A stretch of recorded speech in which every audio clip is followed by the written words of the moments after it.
Hey guys, and welcome to a brand new video here on FPL Now, your #1 source for tips, tricks, and everything you need to know for Fantasy Premier League football. Today, we're going to be going over our Game Week 7 preview. So if you're excited for the video, drop a like down below. Let's try and hit 10 likes. Leave a comment, who are you transferring in this week? Subscribe if you're brand new. We're trying to hit 100 subs by Game Week 10. Let's get into the video. So, with these Game Week previews, what I basically do is go over every single team and talk about all the different injuries and what that means for other players in the squad. This is all taken from Fantasy Football Scout, so they will be linked in the description down below. And they basically just summarize all of the press conferences that went on today and yesterday, where the managers talk about injuries and certain players and whether they're going to be in the squad or not. So we're starting off with Aston Villa, and Dean Smith basically said that on Leon Bailey and Morgan Sanson, so they're recovering well. They've both had muscle strains, only minimal muscle strains, but we have to make sure they're right. We're hopeful that they'll be back sooner rather than later. When Bailey came on, he just produced such a ridiculous performance, and then he unfortunately had to go off injured. It was, I don't know, I think it would have been a really, really good shout if he didn't get injured that game, because he came on and he just changed the game, and he looked really, really exciting, and he definitely could be a little bit of a diffie as well, especially when he's back and he's not injured. Might want to keep an eye on Leon Bailey, because I think he's going to be a decent little player, to be fair. Next up, we've got Watford. So this is very interesting for Ben Foster owners, basically. So the Hornets confirmed that Peter Atibo tore a quad muscle in Game Week 6 and is expected to be out for 4 to 5 months. Tom Cleverley obviously had concussion, and Daniel Backman has a knee problem, but they're available for the Leeds game after returning to training. So what that basically means then is that Foster is going to be their #1 goalkeeper for a long time, because 4 to 5 months recovery, that's basically half a season, even more so. So yeah, if you have Ben Foster, he's 4 mil, he's probably going to go up in price. Like, if you have a free transfer or you're on your wild card this week or next week, definitely bring in Ben Foster, a 4 mil goalkeeper that's going to be starting for the next 4 to 5 months. He's a good goalkeeper as well. Like, it's not like he's just going to be letting in goals every single, like, he's an actual good goalkeeper. So yeah, if you have the free transfer, or like I say, you're on a wild card, bring in Ben Foster, because he's going to be playing for the next 4 to 5 months.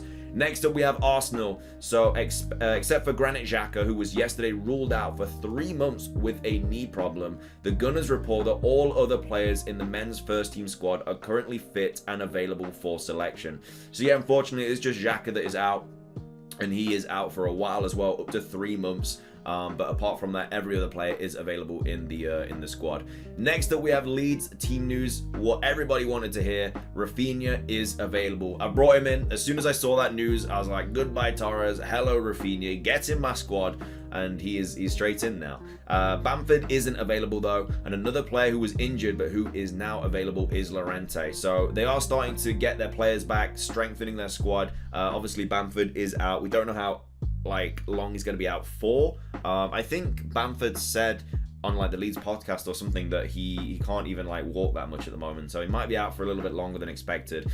Ayling has a problem in his knee that is going to require a simple surgical intervention that will also require some time after this procedure is done. So yeah, if you've got Ayling, it's probably just time to get rid of him. He obviously is a nice cheap 4.5 mil defender for Leeds, and he obviously scored this season as well already, but he's not going to be playing for a while. And then Bielsa on Koch, who has a problem in his pubis, which I don't know what that is. It's a very rebellious injury. There is no prognostic for when he will be recovered, because it can last a short period of time or a long period of time. That's subject to his evolution. So yeah, good news and bad news for Leeds, really, but Rafinha being back is obviously a huge win.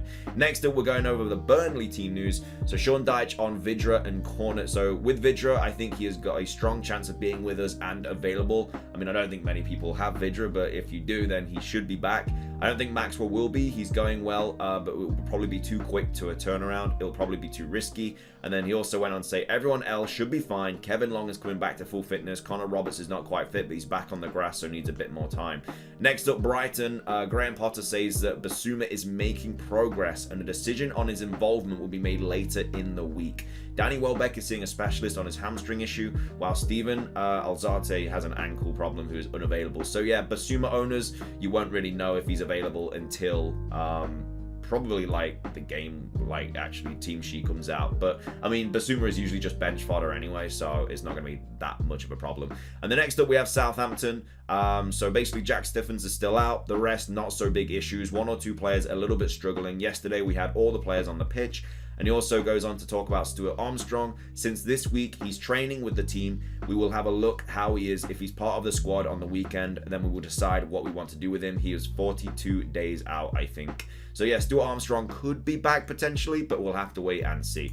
Next up, we're on, well, let me just refresh just in case any more news came out. I don't think, no, okay. So United up next. So quite a big one here for Luke Shaw owners, because a lot of people don't know whether to get rid of him or not. He did get a price fall overnight. I do believe he's now 5.4. But Ole Gunnar Solskjaer says that Luke Shaw feels better in himself. He's been ill, but he's still got the shoulder injury. We've got to make a decision on him. So not really the news that you want to hear, because that's just, that, like, what do you do now? Like, he might be back, he might not be back. Do you take him out and then he plays? And it's at home to Everton, which is an alright fixture. So yeah, if you are a Luke Shaw owner, it's just not, like, it's just so annoying when managers say that. Just say if he's in or out, but I suppose they can't really reveal that information.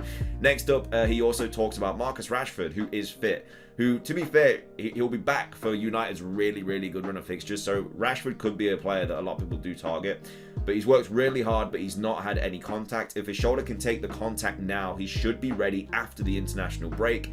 Harry Maguire is still out, and Ahmad is still out. We didn't lose anyone on Wednesday. So yeah, Maguire obviously a big like loss at the back. If they lose Shaw and Maguire, then I mean defensively they're not going to be that good.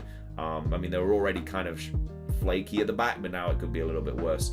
Next up we have some West Ham team news. So David Moyes says that Vladimir Coufal has a chance of recovering for game week 7, but is unsure about Ryan Fredericks. Next up, we have Wolves. So Bruno Lage confirms that Ait Nouri has a concussion. He's back though, and that Wolves have no fresh injury concerns.